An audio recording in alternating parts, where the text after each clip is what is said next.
tələbələrdən ən çox bu sualı eşidirəm ki, bu sahə mənlik deyil, bacara bilərəmmi? Yəni bu tip tərəddüdlər çox olur. Yəni bu çox təbiidir, çünki tələbənin də öncədən bu sahə üzrə məlumatı olmur və məlumatı olmayan şəxslər də daha çox tərəddüd edirlər.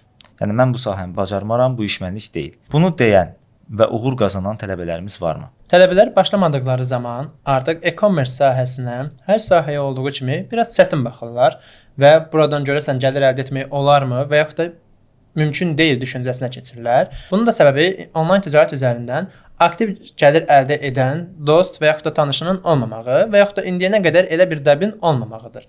Və bunu da təbii ki biz qınaya bilməliyik. Bu normal bir haldır əslində.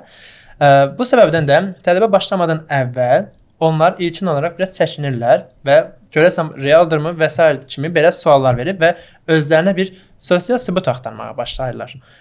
Artıq bu sübutu tapdıqdan sonra və yaxud da ki ümumiyyətlə şirkəti tapdıqdan sonra, güvəndikdən sonra tələbə işə başlayır və artıq müəyyən bir zamandan sonra gəlir əldə etməyə başlayırlar. Uğurlu tələbələrimizin nəyi fərqli etdiyinə gəldikdə isə həmin bu tələbələr digər tələbələrə nisbətdə daha çox vaxt ayıraraq və daha çox diqqət ayıraraq artıq digər tələbələrimizdən fərqlənirlər. Nəticə də buna uyğun olaraq artmağa başlayır.